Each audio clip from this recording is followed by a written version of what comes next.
Hey y'all, it's Bailey with Reclaim Grace. I'm so happy you clicked on this video. I have 3 projects ready to go for y'all, and I love how each of them came out. And I also have a good before and after of a furniture makeover I recently did. So y'all let me know which project is your favorite, and we're going to get started right now. Our first project, we're going to start off with this thrifted wooden frame. Picked up, I believe that says $1 or $1.99. I love the frame on this one, how it's like 3D looking and chunky. Y'all know I'm into chunky wooden frames. I'm going to get off that back panel, remove all the nails, and we are not going to be needing that piece of cardboard or the glass for this piece. I took some measurements and now I'm cutting down a piece of 1/4-inch plywood that I just had in my stash. And I'm then going to come in with some fine grit sandpaper and just sand those edges to get rid of any splinters. I thrifted a whole bunch of these wooden yardsticks, different colors, different advertisements on each one. We're going to cut these down to fit on the 1/4-inch piece of plywood we just cut down. This is going to take several of the yardsticks to fill up that piece of plywood. And y'all let me know if y'all have any other ideas that I can use the remaining yardsticks for. So now we're going to come in and figure out placement. I want them to look pretty random, not in a pattern or anything like that. So I'm going to figure out placement, and then I'm going to come in with some wood glue, apply a generous amount, spread that out evenly with my finger, and we're going to stick down our yardsticks. I forgot to mention, I did pay about $1 a piece for each of these yardsticks. So once I get all of these applied and stuck down, I let this sit overnight to dry completely. Now we're going to come in and paint our wooden frame. I want this frame to look old and chippy. So the best technique I have found to get that finish is using milk paint. If you have never worked with milk paint before, it comes in a powdered formula and you just mix equal parts powder to equal parts water. You set it to the side to let it thicken up for about 10 to 15 minutes, and then it's ready to paint on like any other paint. I prefer to use a chip brush when I'm using milk paint. It just seems to go on better, but whatever works for you is fine. This is what I've just realized works better for me. I'm going to apply the first coat and I'm going to zap that coat dry with my heat gun. I love to force dry my milk paint on each layer because that creates more texture and even more chippiness.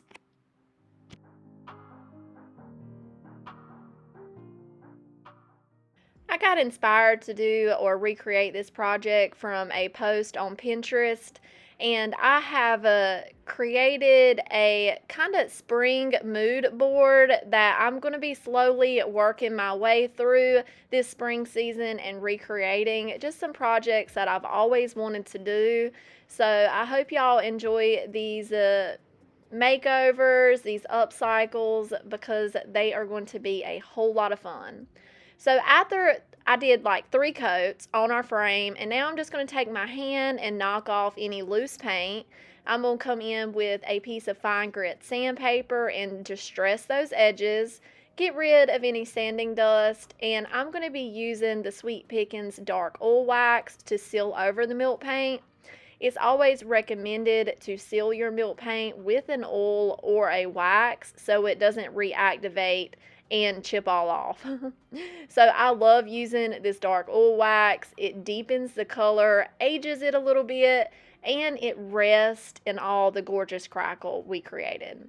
I'm going to use a baby wipe this time to wipe off any excess oil after I let it sit on my frame for about 10 minutes.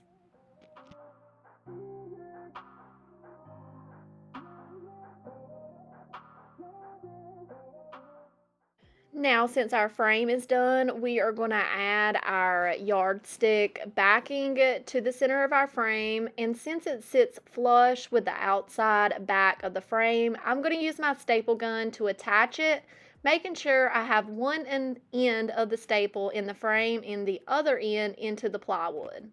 Now we're going to take a gorgeous spring wreath and some white velvet ribbon, and we're going to add this to the top of our yardsticks. I'm going to just feed the velvet ribbon through the part of the wreath to hang it, and then flip it over and just put a couple staples into the ribbon. You can see I did add a hanger to the back of our frame, and now I'm going to take a long piece of that white velvet ribbon and create a droopy long bow. I'm going to glue that to the ribbon holding our wreath. And that is it for this project. I absolutely love how this came out. I'm going to price it for $39.95. Y'all let me know what y'all think about this project.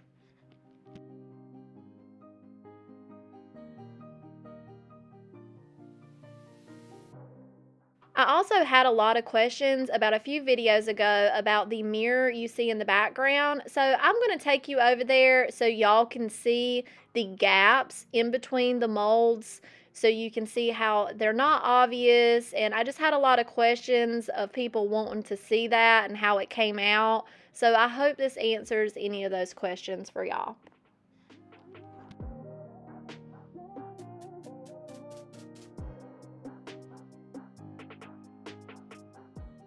Moving on to project number 2 is this bamboo decor cutting board. I don't know where I picked this up, but I'm sure I only paid maybe $1 or $2 for it, or I took it from my mama's house. I'm not exactly sure. But we're going to start off by giving it a good coat of cashmere by Fusion. We're going to be painting the front, back, and sides of our decor board.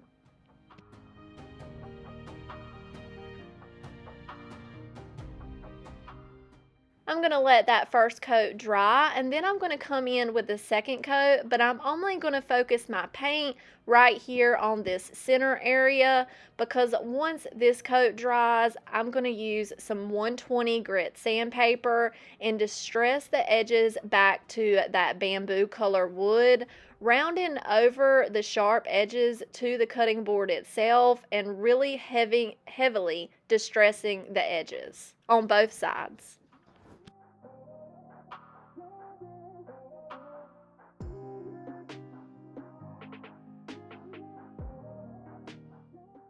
Now we're going to be pouring some resin into the new wild berries mold. This came out this spring, 2025.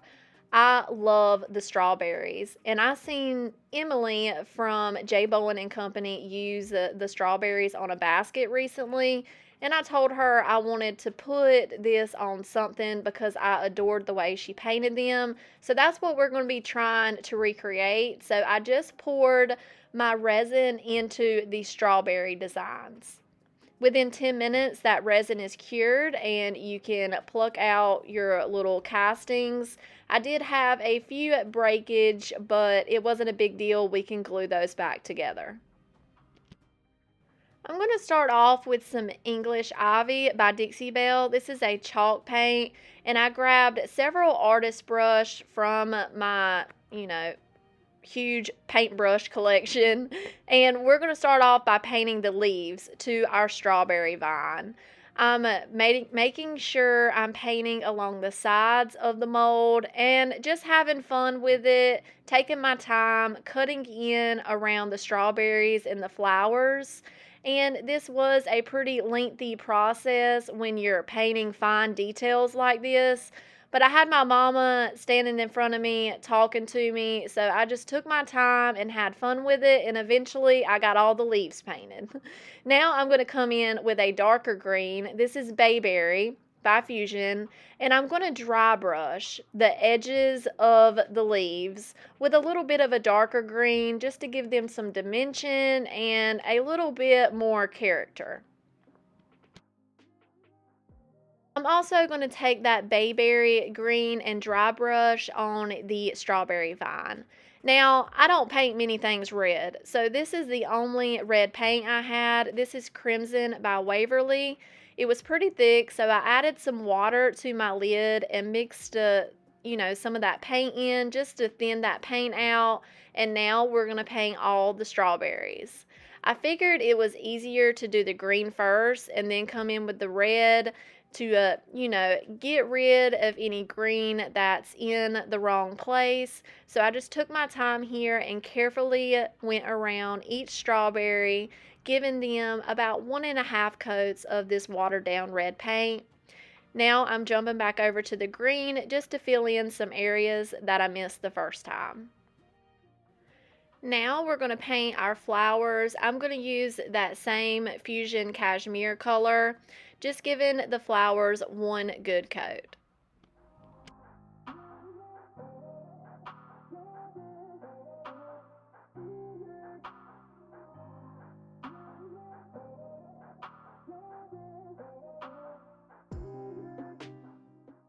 Now I'm going to come in with Prairie Sunset, I believe, by Fusion. This is just a little tester I picked up, and I'm going to paint the center of our flowers with this gorgeous muted yellow.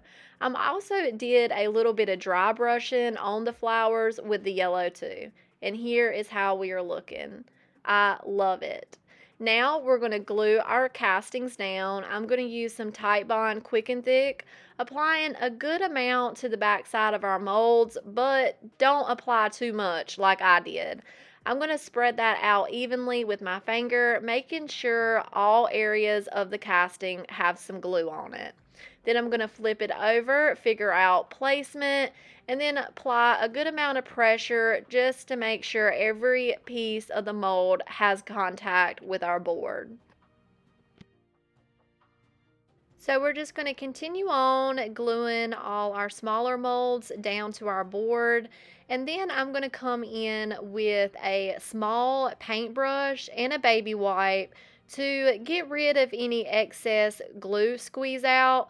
This has been the easiest method for me because I always apply too much glue, so I always have glue squeeze out.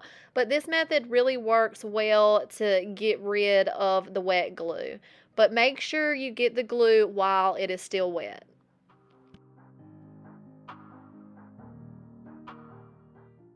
I let the glue sit up for a couple hours, and this is how we are looking. Now we're going to add some age to our board using Fusion's Aging Wax. I'm going to work in sections. I'm starting off on my casting, and I'm going to use some baby wipes to pull back the excess wax and a small paintbrush to get all the excess wax out of all the nooks and crannies. I'm also going to come in to the background on our board and add some of that aging wax. I'm going to keep playing with it until I like the way it looks. I'm going to use those baby wipes to wipe back any excess, kind of dabbing and wiping to create just some different texture. Now I drilled a hole in the top of our board, and I ordered this chiffon ribbon pack off Amazon. It's linked down in my Amazon store if y'all are interested. I love how it came with 9 different colors.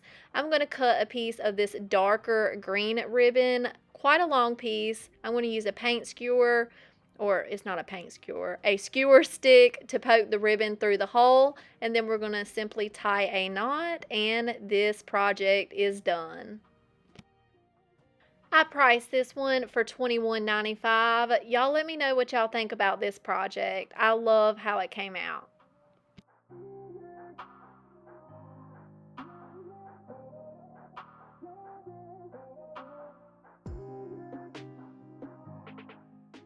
Our next project is a really simple one. I picked up this coffee grinder thing for a couple dollars at the thrift store. It still has coffee dust in it. And then I also have this decor board that I cut out myself a couple years ago, and I decoupaged a piece of rice paper on the back of it. I gave that a good sand, got rid of that decoupage paper, and now I'm just wiping the piece down. And we're going to come in with DIY paint. This is a black velvet. It's kind of a darker gray once it dries, but it's a gorgeous dark color. I'm going to use the DIY paint this time because I'm going to want to wet distress this board. I'm going to apply this first coat, let it dry. I like to dry my clay-based paint with my heat gun. It doesn't bubble or anything, so that's nice, and so you can go ahead and move on to the next step. And I applied 2 coats, front and back. I'm going to take some 220 grit sandpaper and sand the edges, and then also come in with a few baby wipes and wet distress those same edges, bringing it back to the raw wood and bringing back some of that white paint.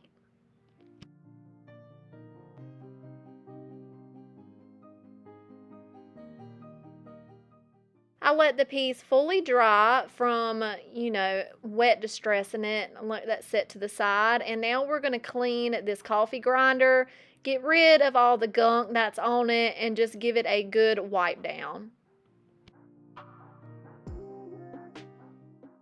Figured out placement that I want to attach this to the decor board, and I drew around it with a pencil. So now we can add our Titebond quick and thick glue to the back of our plank, spread that out the best we can, and then we're going to line up again to those marks. I'm just going to press down firmly and let it sit for the remainder of the day. The next morning, I came in with my nail gun and just added 5 or 6 nails to the back side of the board. Now we need to seal up that clay-based paint, so I'm going to use Dixie Belt Flat Clear Coat. I love how this clear coat is a true flat finish. We're going to apply one nice even layer to all of the black velvet section of our decor board.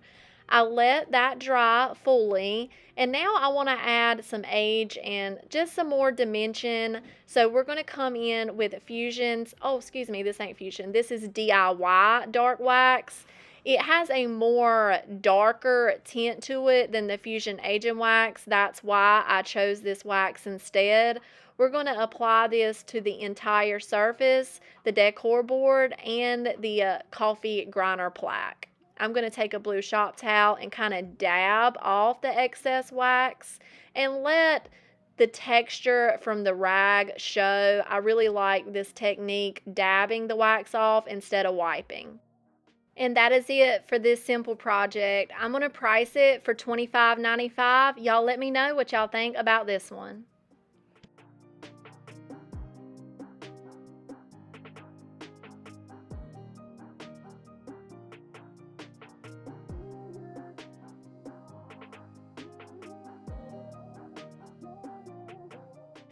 I picked up this dresser for $10 on a flea market day with my mom and Lori.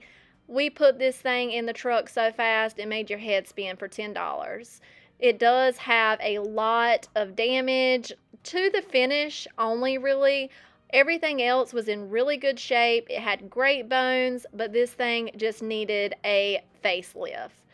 I did not record this entire process because my furniture makeovers just don't get a lot of views, but I figured y'all would like a good before and after. So I'm just giving y'all, here is the before. I love how it had all the original hardware to it. I gave the entire piece a good sand. That black paint was just flaking off. I sanded the top down completely back to bare wood. Gave the drawers a light scuff sand, painted the piece with Newell Fusion paint, stained the top with Paint Couture Van Dyke Brown glaze, and the gorgeous legs. Added rub and buff to the hardware, and this piece was done. I priced it for $200, and it sold in 2 days. Y'all let me know what y'all think about that furniture makeover. Y'all love seeing my workshop buddy Roscoe, so I added this cute clip in there for y'all. But I hope y'all enjoyed today's makeovers. I was in a bit of a creative block this week, so that's why y'all only got 3 projects today. But either way, regardless, I hope y'all enjoyed them. I think they all turned out great. If you got any inspiration from today's video, hit that like button, comment down below on what was your favorite project, and consider subscribing if you have not already. I really, really, really appreciate y'all. I want to get to that 10,000 subscriber goal by the end of March. So if y'all have not subscribed to my channel yet, please consider doing so. It is greatly appreciated. And I will talk to y'all in the comments. Bye. I see the world through ice covered in ink and bleach. Cross out the ones who heard my cries and watched me weep. I love everything. Fire spreading all around my room. My world's so bright, it's hard to breathe, but that's alright.